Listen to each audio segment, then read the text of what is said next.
بسم اللہ الرحمن الرحیم۔ سورۃ الانفال کا رکوع نمبر 10 ہے اور یہ سورہ انفال کا آخری رکوع ہے۔ اس رکوع کے اندر قیدیوں کے کچھ احکام بیان ہوئے ہیں اور اس کے ساتھ ساتھ وہ مسلمان جو ایمان تو لے کر آ گئے تھے مگر ابھی تک انہوں نے مکہ سے مدینہ ہجرت نہیں کی تھی تو ان کے کچھ احکام اس رکوع میں بیان ہوئے ہیں۔ یا ایہا النبی، اے نبی، قل لمن فی ایدیکم، آپ کہہ دیجئے ان کو جو کہ آپ کے ہاتھ میں قیدی ہیں، من الاسرا، اسرا کا مطلب کہ اسیر کی جمع اسرا ہے قیدی۔ ان یعلم اللہ، اگر اللہ تعالیٰ کو معلوم ہوگا، فی قلوبکم، تمہارے دلوں میں، خیرن، کوئی خیر، کوئی بلائی، یعنی اگر اللہ تعالیٰ کو یہ بات معلوم ہو جائے گی کہ تمہارے دلوں میں کوئی بلائی ہے، یؤتکم خیرا مما اخذ منکم، تو اللہ تعالیٰ تمہیں اس سے بہتر عطا کرے گا جو کہ تم سے لیا گیا ہے، یعنی چونکہ فدیہ لیا گیا تھا ان سے، لہٰذا ان میں سے بہت سے ایسے قیدی بھی تھے جنہوں نے مسلمان ہونے کا ارادہ کر لیا تھا، تو لہٰذا اللہ تعالیٰ کی طرف سے ان کو تسلی دی جا رہی ہے کہ یہ جو تم سے مال لے لیا گیا ہے اللہ تعالیٰ تمہیں اس سے بہتر عطا کرے گا۔ چنانچہ حضرت عباس رضی اللہ تعالیٰ عنہ جو نبی کریم صلی اللہ علیہ وسلم کے چچا بھی ہیں، وہ فرماتے ہیں کہ مجھ سے جتنا فدیہ لیا گیا تھا اللہ تعالیٰ نے مجھے اس سے بہت زیادہ عطا کیا۔ وَيَغْفِرْ لَكُمْ، اور تمہیں بخش دے گا، چونکہ ان میں سے بہت سے ایسے تھے جنہوں نے مسلمان ہونے کا پکا ارادہ کر لیا تھا، لہٰذا اللہ تعالیٰ کہہ رہے ہیں کہ تمہیں کیا کر دے گا، اللہ تعالیٰ بخش بھی دے گا۔ واللہ غفور الرحیم، اور اللہ تعالیٰ خوب بخشنے والا ہے، رحیم رحم کرنے والا ہے۔ وَإِن يُرِيدُوا خِيَانَتَكَ، اور اگر وہ آپ کے ساتھ خیانت کا ارادہ کریں یا خیانت کرنا چاہیں، فقد خان اللہ من قبل، تو چنانچہ اللہ سے بھی وہ پہلے خیانت کر چکے ہیں، یعنی اگر ان میں سے کچھ ایسے لوگ ہیں جو ظاہری طور پر ایمان لے کر آئیں، پکے ایمان نہ لے کر آئیں، تو اللہ تعالیٰ سے تو پہلے یہ خیانت کر چکے ہیں، یعنی نبی کریم صلی اللہ علیہ وسلم اور ان کے صحابہ کو پہلے ہی یہ مکہ سے نکال چکے ہیں۔ فَأَمْكَنَ مِنْهُمْ، تو چنانچہ اللہ نے ان کو آپ کے قبضے میں دے دیا اور اب آپ کو اختیار ہے کہ آپ ان کے ساتھ کیا معاملہ کرتے ہیں۔ واللہ علیم حکیم، اور اللہ تعالیٰ خوب جاننے والا ہے، بہت زیادہ حکمت والا ہے۔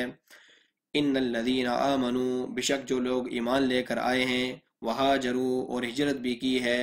وجاہدوا باموالہم وانفسہم، اور اللہ کے راستے میں جہاد بھی کیا ہے، اپنے مال کے ساتھ بھی، وانفسہم، اپنی جانوں کے ساتھ بھی، فی سبیل اللہ، یعنی اللہ کے راستے میں، والذین آووا، یہ مہاجرین کا ذکر ہے کہ جو لوگ ایمان لے کر آئے اور انہوں نے ہجرت بھی کی اور اللہ کے راستے میں جہاد بھی کیا، تینوں باتیں۔ اور آگے انصار کا ذکر ہے، والذین آووا، اور وہ لوگ جنہوں نے ٹھکانہ دیا، جنہوں نے جگہ دی، یعنی ان مہاجرین کو جگہ دی، ونصروا، اور ان کی مدد بھی کی، اسی وجہ سے مدد کرنے کی وجہ سے ان کا نام انصار رکھا گیا۔ اولئک بعضهم اولیاء بعض، یہی وہ لوگ ہیں جو ایک دوسرے کے دوست ہیں، یعنی مہاجرین اور انصار ایک دوسرے کے بھائی ہیں، اسی وجہ سے نبی کریم صلی اللہ علیہ وسلم نے مہاجرین اور انصار کے درمیان مواخات قائم کی تھی، یعنی ایک دوسرے کا بھائی بنا دیا تھا سب کو۔ والذین آمنوا، اور وہ لوگ جو ایمان تو لے کر آئے ہیں، ولم یہاجروا، لیکن ابھی تک ہجرت نہیں کی، ما لکم من ولایتہم من شیء، تو آپ کو کوئی حق نہیں ہے ان کی وراثت میں سے کوئی چیز بھی۔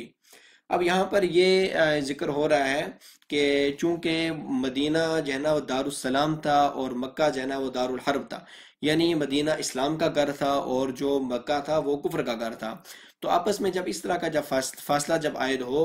تو اس وجہ سے میراث کا یہ وراثت کے یہ احکام ہیں کہ اگر یہاں کے جو مہاجرین جو ہجرت کر کے آگے ہیں،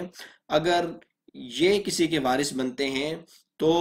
ان کو وراثت نہیں ملے گی ان کی جو مکہ میں ہیں، اور اسی طرح اگر جو ہے نا وہ یہاں سے کوئی بندہ فوت ہو جاتا ہے اور مکہ کے اندر کوئی شخص وارث بن رہا ہے حقیقی وارث، تو اس کو بھی اس شخص کی وراثت نہیں ملے گی، کیونکہ ایک تو یہ کہ جو ہے نا انہوں نے ہجرت نہیں کی، اور چونکہ اس وقت ہجرت کرنا کیا تھا، فرض تھا، تو لہٰذا اللہ تعالیٰ نے یہ حکم نازل کیا کہ ان کا جو وارث ہوگا، یہی جو ان کے انصاری بھائی ہیں یہی ایک دوسرے کے وارث ہوں گے، اور جو ان کے رشتہ دار جو مکہ میں ہیں وہ ان کے وارث نہیں بنیں گے، کیونکہ ایک تو دارالحرب ہے اور یہ دارالاسلام ہے، اور دوسری وجہ یہ ہے کہ چونکہ انہوں نے ہجرت نہیں کی اور ہجرت کرنا اس وقت کیا تھا، فرض تھا، تو لہٰذا جب تک وہ ہجرت نہیں کرتے اللہ تعالیٰ نے ایک دوسرے کی وراثت کو حاصل کرنے پر پابندی لگا دی، حتیٰ یہاجروا، یہاں تک کہ ہجرت کر لیں، یعنی جب ہجرت کر لیں گے تو پھر دوبارہ جو یہ جو حکم معطل کیا گیا ہے یہ دوبارہ لاگو ہو جائے گا۔ وَإِنِ اسْتَنْصَرُوكُمْ فِي الدِّينِ، اور اگر وہ تم سے مدد طلب کریں فی الدین، دین کے معاملے میں، فعلیکم النصر، تو تمہارے اوپر مدد کرنا لازمی ہے۔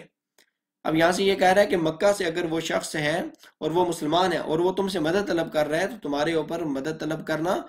فرض ہے۔ یہ کسی بھی جگہ کا حکم ہے کہ اگر مسلمان کسی جگہ کے آپ سے مدد طلب کریں، لیکن شرط یہ ہے کہ جس قوم کے خلاف مدد طلب کر رہے ہوں اس قوم کے ساتھ آپ نے کوئی معاہدہ اپنے طور پر یا عالمی سطح پہ آپ نے کوئی معاہدہ نہ کیا ہو، کیونکہ اگر آپ نے اپنے طور پر کوئی معاہدہ کیا ہے یا عالمی سطح پہ کوئی معاہدہ کیا ہے تو یہ پھر آپ کی طرف سے بدعہدی ہوگی۔ لہٰذا اگر معاہدہ نہیں ہے پھر تو مدد کر سکتے ہیں، لیکن اگر آپ نے اس قوم کے ساتھ جس کے خلاف وہ مدد طلب کر رہے ہیں ان کے ساتھ عالمی سطح پہ کوئی معاہدہ کیا ہوا ہے یا اپنے طور پر کوئی معاہدہ کیا ہوا ہے تو پھر اللہ تعالیٰ نے اجازت نہیں دی ان کی مدد کرنے کی۔ الا علی قوم بینکم و بینہم میثاق، مگر وہ ایسی قوم کے خلاف مدد طلب کر رہے ہوں کہ جن کے درمیان اور تمہارے درمیان کوئی عہد موجود ہو، کوئی پہلے سے معاہدہ موجود ہو، تو پھر مدد نہیں کی جائے گی۔ اللہ کا یہ مطلب ہے یعنی پھر مدد نہیں کی جائے گی ان کی۔ واللہ، کیونکہ اگر مسلمان جو ہے وہ ان کی مدد کرتے ہیں تو آپس میں وہ آپ کے خلاف ہو جائیں گے، وہ کہیں گے بھئی آپ نے ہم ان لوگوں کو چلے ستا تو رہے ہیں لیکن آپ کا ہمارے ساتھ معاہدہ تھا، آپ ان کی کیوں مدد کرنا ہے؟ ہمارا اور آپ کا تو معاہدہ ہے، لہٰذا اس کا مطلب یہ ہے آپ ہمارے خلاف اٹھ کے آ گئے اور آپ نے معاہدے کی خلاف ورزی کر دی۔ لہٰذا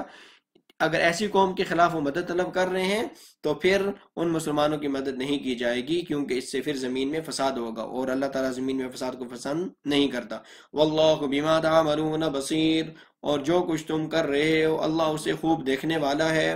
والذین کفروا، اور جن لوگوں نے کفر کو اختیار کیا، بعضهم اولیاء بعض، وہ ایک دوسرے کے دوست ہیں۔ الا تفعلوه تکن فتنة فی الارض وفساد کبیر، اور اگر تم ایسا نہ کرو گے تکن فتنتن، تو زمین میں فتنہ ہوگا،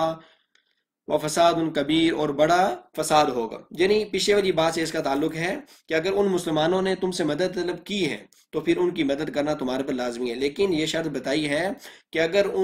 ایسی قوم کے خلاف مدد طلب کر رہے ہیں جن کا تمہارا آپس میں معاہدہ ہے تو پھر اگر تم نے ان کی مدد کو چھوڑا گے پھر بھی زمین میں فساد ہوگا۔ تو لہٰذا تم نے اگر ان کی مدد کرنی ہے تو یہ دیکھ کر کرنی ہے کہ کہیں ایسی قوم کے خلاف مدد تو طلب نہیں کر رہے کہ جس کا آپ نے عالمی سطح پر یا ان کے ساتھ آپ نے ڈائریکٹ کوئی معاہدہ کیا ہوا ہے، تو اس صورت میں پھر آپ کو مدد کی اجازت نہیں دی گئی، کیونکہ اس سے زمین میں فساد ہوگا اور اللہ تعالیٰ زمین میں آزمائش اور فساد کو پسند نہیں کرتا۔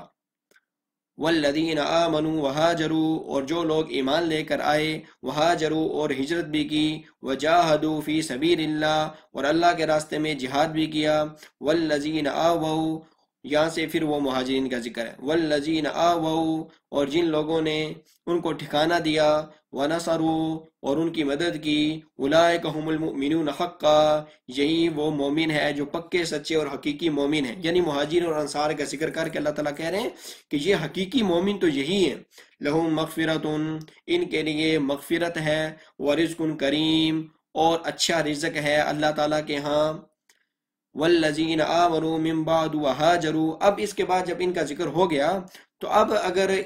اس کے بعد اگر کوئی جو ہے نا وہ ایمان والا کوئی وہاں مکہ میں موجود تھا اور اس کے بعد وہ ہجرت کرتا ہے تو اس کا کیا حکم ہوگا، وہ یہاں ذکر ہو رہا ہے۔ والذین آمنوا، اور جو لوگ ایمان لے کر آئے، من بعد، اس کے بعد، یعنی اس کے بعد سے مراد یہ ہے یعنی اس کے بعد یعنی ابھی کے بعد جو ایمان لے کر آئیں گے، وہاجروا، اور انہوں نے ہجرت بھی کر لی مکہ سے مدینہ، وجاہدوا معکم، اور آپ کے ساتھ جہاد میں بھی شریک ہو گئے، فاولئک منکم، تو وہ آپ ہی میں سے ہیں۔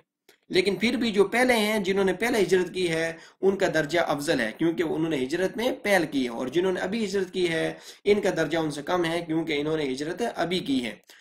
اور ابھی چونکہ ان کی جو میراث کا جو حکم معطل تھا، آپس میں ایک دوسرے کی وراثت تقسیم نہیں ہو سکتی تھی، نہ ادھر سے ادھر نہ ادھر سے ادھر، تو اب اس طرح ہوگا۔ اب چونکہ اللہ تعالیٰ نے پہلے یہ حکم دیا ہوا تھا کہ یہ جو لوگ ہیں مہاجر یہ وارث بنائیں گے انصار کو، تو اب اللہ تعالیٰ نے وہ حکم معطل کر دیا ہے۔ اگر ان کے رشتہ دار اگر مکہ سے مسلمان ہجرت کر کے مدینہ آ گئے ہیں تو وہ جو حکم معطل تھا وہ دوبارہ اپنی جگہ موجود ہو جائے گا، یعنی میراث کس کو ملے گی؟ اپنے رشتہ داروں کو ملے گی۔ وَأُولِي الْأَرْحَامِ بَعْضُهُمْ أَوْلَىٰ بِبَعْضٍ فِي كِتَابِ اللَّهِ، اور رشتہ دار جو ہیں وہ اللہ تعالیٰ کی کتاب میں ایک دوسرے سے زیادہ حقدار ہیں، یعنی وہ جو پہلے والا حکم معطل تھا اب وہ دوبارہ اپنی جگہ لاگو ہو جائے گا، اور انصار کو جو ہے نا وہ میراث نہیں ملے گی، بلکہ اس کے اگر رشتہ دار اگر مہاجر کے جو فوت ہو گئے ہیں اگر آ گئے ہیں وہاں سے ہجرت کر کے تو انہی رشتہ داروں کو اس کی میراث ملے گی